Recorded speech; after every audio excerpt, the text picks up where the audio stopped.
The night I first heard that voice, something inside me I didn't even know existed began to stir. I was returning from choir practice, my feet weary from the repetition of the same harmonies and the same path I'd walked since childhood, when that sound cut through the air like a crack in glass.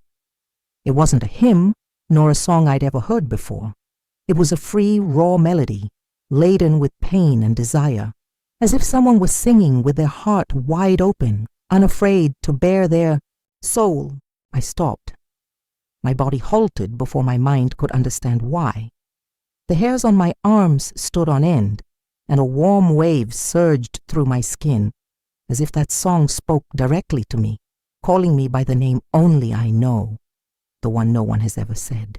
Aloud, the name that lives in the silence between who I am and who I pretend to be. I stood there, motionless in the dark, my eyes fixed on the direction of the voice, my heart pounding as if it wanted to escape my chest. And in that moment, before I even saw the face behind the melody, I knew nothing would ever be the same. My name is Elowyn Grace, daughter of Pastor Thomas Grace, the girl everyone in town points to as an example, a living embodiment of faith and discipline. I grew up hearing that my role was to be a light in a dark world, that my conduct should reflect my father's righteousness and God's will. I never rebelled against it. I never dared. I did everything as I was taught. I was obedient, modest, devout, present at every prayer and absent from every sin. But no one ever asked if, behind the voice that sang hymns with fervor, there was a soul yearning for more than approval.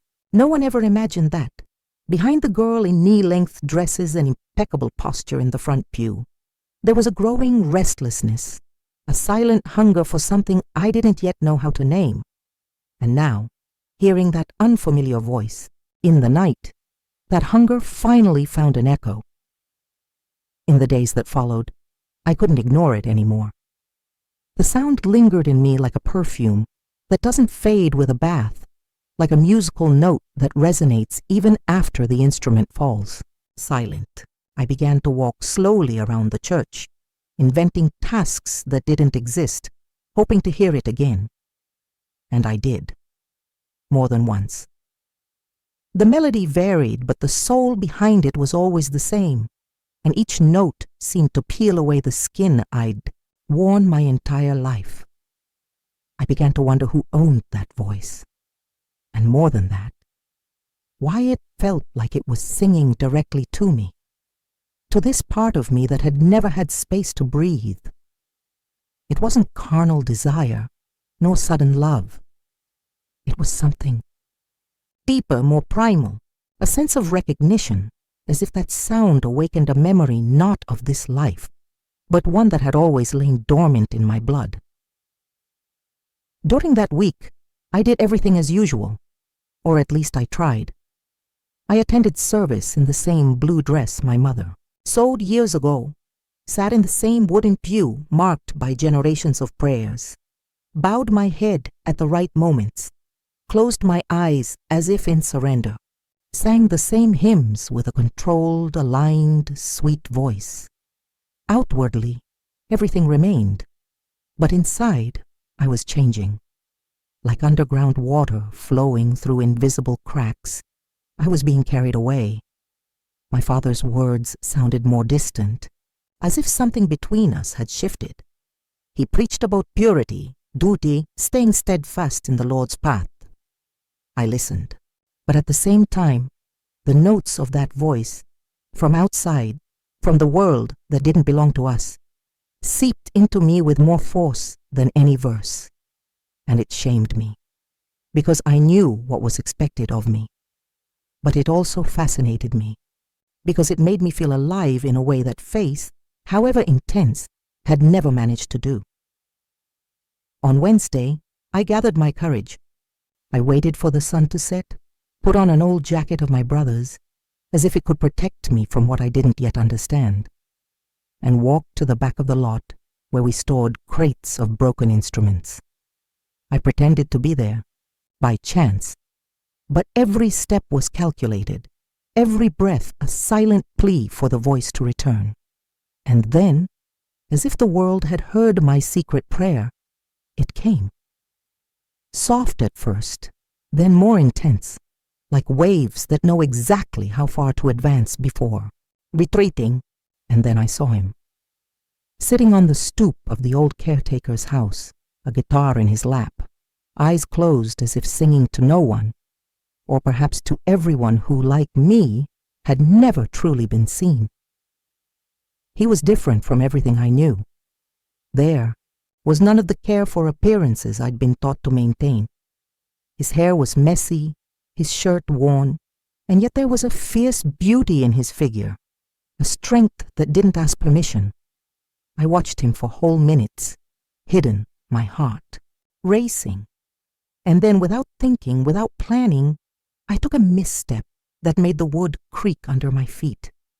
He opened his eyes, and everything in me froze.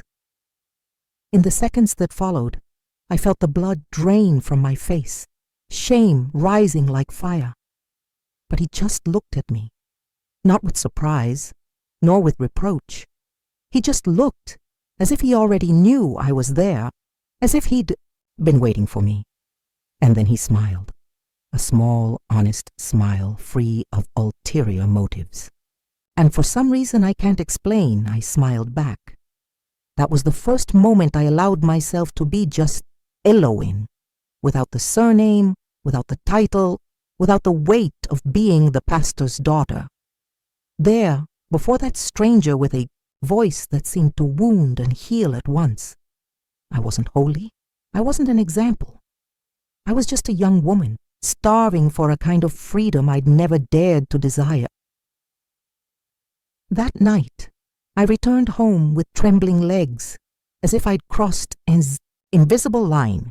The path I'd walked so many times without thinking between the church and my house now felt longer, fuller of shadows, but also fuller of meaning.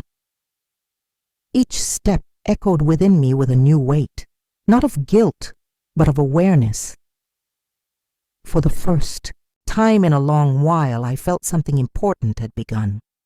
Not something I could explain or share, but something that could only be felt. I closed my bedroom door carefully, took off my shoes slowly, and sat on the edge of the bed for long, minutes, as if I could still hear that melody. It hadn't stopped. It kept playing inside me, challenging everything I'd been taught to silence. The next morning, my father called me to pray with him before breakfast. I sat beside him as always, hands joined, eyes closed. But as his voice spoke words that had so often comforted me, I realized something between us was different. He prayed for protection, discernment, for evil to stay far from our home's doors. And for the first time, I didn't know exactly what to ask for. Because if what I felt the night before was evil, then maybe I didn't want it to go away. Maybe I wanted to understand what lay behind that raw sense of freedom, that feeling of being alive. I looked at him, my father, with love, with respect, but also with a growing certainty that my life couldn't continue within the lines he'd so carefully drawn for me.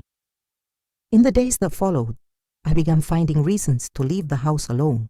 I'd walk through the fields with books in hand, pretending I needed to study in silence, when in truth, my heart beat only for the chance to hear that voice again. Not always, not every day, but when I saw him, even from a distance, even if we didn't exchange a single word, I felt something in me was recognized. Not the recognition that comes from pride or praise, but the rare kind that says, I'm like this too. The third time I saw him sing, I approached. I stood a few meters away, too shy to sit, but too unwilling to leave. He kept singing as if my presence didn't matter, but I knew, by the way his voice shifted, how his eyes avoided mine, how his hands gripped the guitar more tightly, that he knew I was there. When he finished, he looked at me and asked, "My name?" I said only Elohim. He didn't react with surprise or reverence as the townspeople usually did. He just smiled and said, "Pretty name." The simplicity of that exchange was like a silent earthquake inside me. No one had ever said that before. Not like that. Not for real. Walking home, I felt the first pang of fear. Because now it wasn't just curiosity. It wasn't just the melody, it was him. It was the feeling that beside him, I didn't have to pretend anymore. And that was both the most liberating and the most dangerous thing I'd ever felt. That night, I lay down with a weary body, but thoughts dancing like leaves in the wind. His voice, his presence, everything about him seemed to defy the rigid logic of my upbringing and at the same time made sense in a way no rule ever had. I stared at the ceiling, remembering the way he held the guitar, the way his eyes rested on mine as if no one else in the world existed. It wasn't about beauty. It wasn't about desire in the way my mother would have disapproved of. It was about being seen, about being finally me. For the first time in my life, I felt I could exist outside the role handed to me at birth. But with that came the crushing weight of doubt. What would happen if my father found out? And worse, what would happen to me if I didn't turn back? On Sunday, I went to church as always. I dressed with more care than usual, perhaps trying to hide even from myself the revolution stirring within me. I sang the hymns with the same controlled tone, followed the verses with trained eyes, repeated the gestures everyone knew. But inside, everything had changed. The words that once flowed naturally now felt distant, as if written for another version of me. I looked at the altar and felt reverence, yes, but also an absence of myself. Because I was no longer fully there. Part of me was elsewhere. It was in that song outside the temple, in that out-of-tune guitar, in that voice that freed me even when it said nothing. After the service, my father placed his hand on my shoulder and asked if everything was all right. I said yes. I smiled. I tilted my head with sweetness. The same smile, the same gesture. But he looked at me as if he could see through me. Perhaps he already suspected. Perhaps he sensed, with a parent's intuition, that something in me had slipped beyond his reach. He said nothing. He just nodded and continued speaking with the congregation. But in that moment, I knew I was approaching a boundary that sooner or later something would have to break. The following week, I returned to the same place.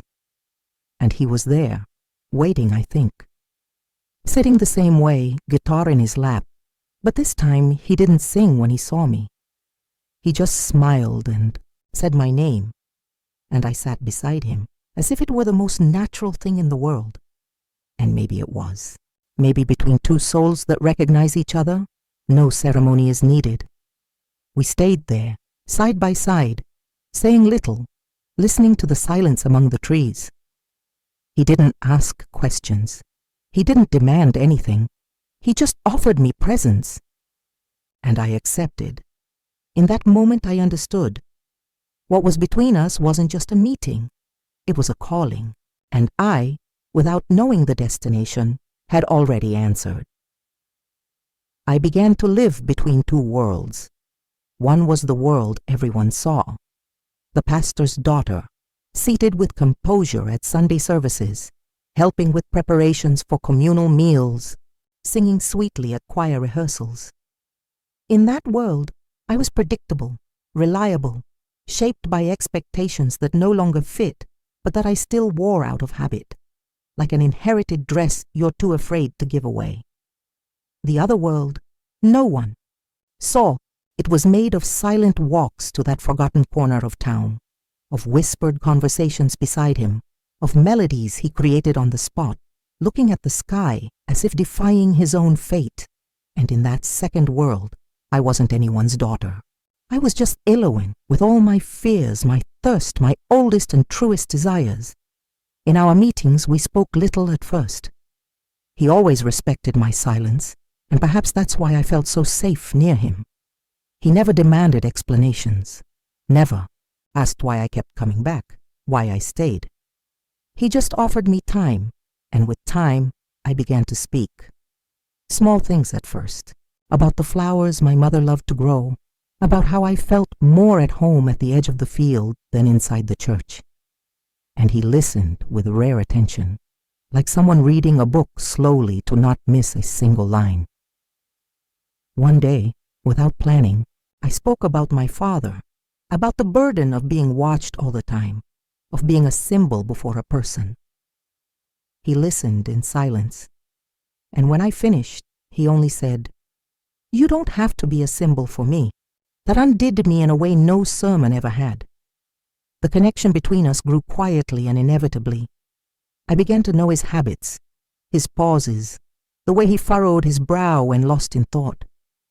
He told me, bit by bit, about his own escape from a home that also demanded he be someone he wasn't, from a city where pain became routine, from a past that still hurt, but that he tried to heal with songs. He said he didn't know what he was searching for when he arrived in our forgotten little town, but that now he thought it might be peace, and that, strangely, he'd found it by my side. I listened to those words with a racing heart and, at the same time, a growing fear, because what was blooming between us no longer fit within the boundaries I knew. It could no longer be just friendship. It could no longer be denied with prayers. The first touch came without warning. It wasn't a kiss. It wasn't a bold gesture. It was just his hand on mine, one late afternoon when we'd been silent for a long time. And in that touch was everything. There was tenderness, restrained desire, respect, and a silent question. Can I stay? I didn't answer with words. I just turned my palm and intertwined our fingers. And in that simple gesture, I knew what we had was now alive. And because of that, it was becoming dangerous. Because loving in my life was never just a feeling. Loving was a choice, a renunciation, a consequence. And from that moment, the melody that had seduced me became more than a song. It became truths. And truths in my world came at a cost. As the weeks passed, the tension between the two worlds within me became impossible to ignore. I woke to my father's voice, calling me to duty, and fell asleep with the memory of his touch, the softness of his voice, the warmth that bloomed when he looked at me as if I were more than expectations. I felt my body divided, but my soul had already chosen. And that choice, though silent, began to leave marks. In the way I walked, in how I hesitated before answering simple questions, in the gaze I lowered whenever my father spoke of sin, temptation, purity. He noticed, I knew, and so I began to fear him, even while loving him. My meetings with him became rarer, not by choice, but by necessity. Any sign of change in my behavior would draw attention, and that could ruin everything. And yet each meeting was worth the wait. They weren't rushed or filled with grand gestures. They were moments full of silence, lingering looks, conversations that passed through and beyond us. The connection that grew between us wasn't made of words or promises. It was made of presence, of surrender, of trust, and that kind of thing, I learned, is deeper than any stolen kiss. More dangerous, too. I began to dream of the impossible, of a life away from here, of freedom, of a house where I could sing what I wanted, where I could love him in the light of day without carrying the weight of the Grace name on my shoulders. But every time I thought of leaving, something pulled me back. Guilt, yes, but more than that, fear. Fear of breaking my father, of being seen by the town as a traitor, of being forgotten by God, as I'd so often been warned. There were nights I cried alone, not out of regret, but because I didn't know how to reconcile the woman I was becoming with the girl everyone still expected me to be. Then my father called me to talk. We were in the kitchen, and he placed his hand on the table with a gesture I recognized as a prelude to hard words. He said he loved me, that he'd noticed changes, that he felt a restless spirit in the house, that he was praying for me. And then, with that voice always too steady to brook questions, he asked if there was anything I wanted to confess. In that moment, my heart stopped, not from fear of punishment, but from fear of loss, losing what little remained between us, losing the right to choose, losing myself. I looked into his eyes and said everything was fine. And in that moment, I lied for the first time to the man who taught me truth. I returned to my room with trembling hands and burning eyes. I knew that lie was a deep crack between who I'd been and who I was about to become. I knew I couldn't lie much longer. And worse, I knew that when the truth came, it would come with force. It wouldn't be just a revelation. It would be a rupture. And I didn't know if I'd have the strength to withstand it. But I also knew something else. What was growing between us was no longer avoidable. It was love. And love, when it's true, isn't extinguished by fear. It hides, it waits, but it doesn't disappear. The end didn't come with shouts or scandals. It came with silence, with a dry emptiness hanging over the days, as if even the wind knew something about to happen was already crumbling inside. He and I kept seeing each other, but something in me was tenser, more alert. I could no longer relax in his presence as before. Each meeting was precious, but also laced with urgency, as if time were watching us. He noticed, and though he never pressured me, his eyes began to ask what my mouth couldn't answer. How long? The answer came unexpectedly. One of the church women saw me slipping out the back one afternoon when I thought no one would notice. It was just a detour. But in the world I grew up in, anything off the path is suspect. The next day, my father was different. Calm, but with the stillness that precedes a storm. He called me late that night. We sat at the table. He placed the Bible between us and began to speak in a gentle voice about choices, vigilance, the danger of deception. He didn't name names, he didn't accuse me directly, but his words were spears wrapped in cotton, and I felt them all one by one. When he asked again if there was anything I wanted to share, I stayed silent, and in that silence, the whole truth was already spoken. The next morning I was forbidden from going out alone. My father said it was for care, for zeal, for spiritual protection. But I knew, and in that moment I felt the ground shift beneath my feet, because now I was a prisoner of the life that had once only shaped me. Now I was watched. Now there was no more room for pretense.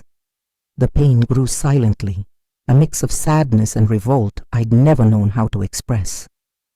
I felt betrayed, not by him, by God, for teaching me that love and sin couldn't coexist, that what I felt, though pure, was wrong for being born outside the rules. That same week, he, the man with calm eyes and a voice that changed the world inside me, came to town. He looked for me. He waited.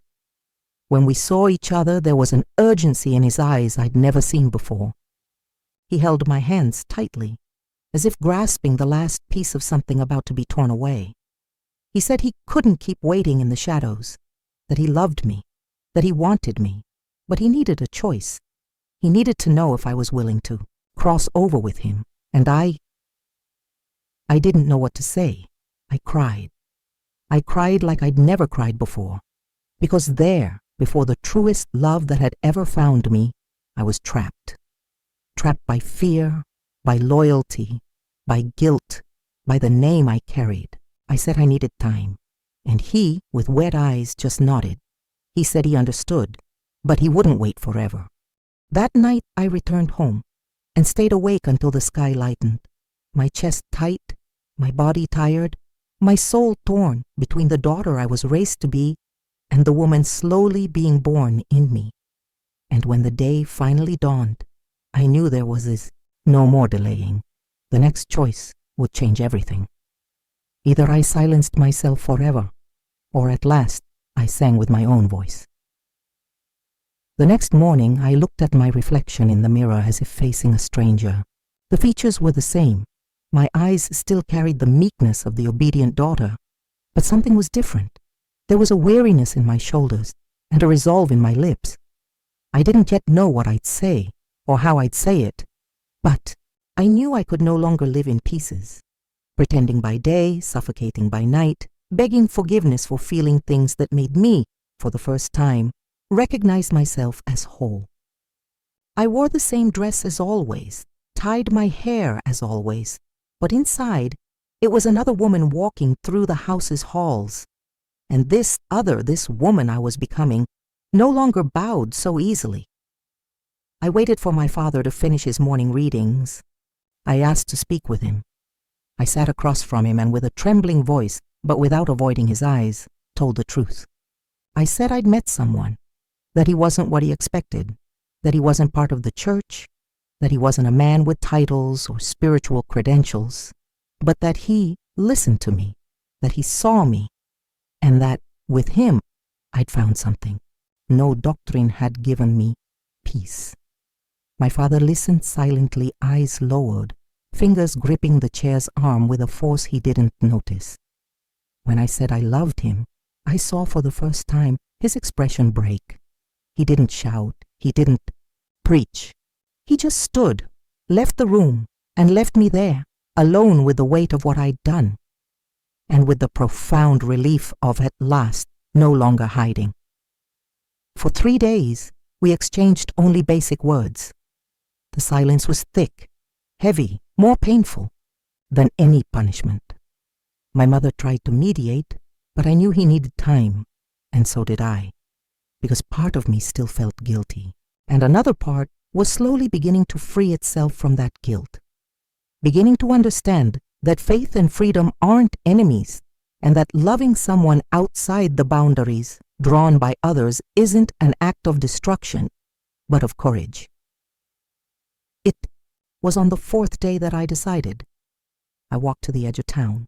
He was still there, sitting with the guitar in his lap, staring at the horizon as if waiting for the world to give an answer. When he saw me, he didn't smile right away, but his eyes sparkled as if saying, "You came." I sat beside him. I stayed silent. And then, with the calm of someone who's been through storms and no longer fears the wind, I said I was ready, that I didn't have a plan, that I didn't know what would come next, but that what was between us was too true to be buried by fear, that my love wasn't a rebellion, it was a revelation. He looked at me, held my hand as if it were fragile and sacred at once, and simply said, "Then let's go." There was no escape, no scandal, just the choice to move forward, not against anyone but alongside ourselves. Today, looking back, I see a girl who believed being good meant being silent, who thought pleasing was more important than feeling, and who, for a time, confused obedience with love. But I also see the woman born when I heard that first melody, because that music didn't come to lead me astray. It came to remind me that life is made of encounters that awaken us, and that some loves, even if they seem wrong in the world's eyes, are the truest things within us. Today, when I wake beside him, hearing his calm breathing and the sound of the world outside, I understand that what we lived wasn't a detour, it was a reunion with my soul, with the woman who always existed behind the perfect daughter, the devout young woman, the obedient girl. I still carry my faith, but it's changed shape. Now it lives in small gestures, in the love that doesn't need to hide, in the freedom to be whole. The path wasn't easy. Breaking from everything expected of me hurt more than any punishment could. But loving with truth requires courage. And if there's anything I've learned, it's that life doesn't wait for us to be ready. It calls us. Sometimes in silence, sometimes in the form of a song. And when the right song finds us, there's no going back to who we were.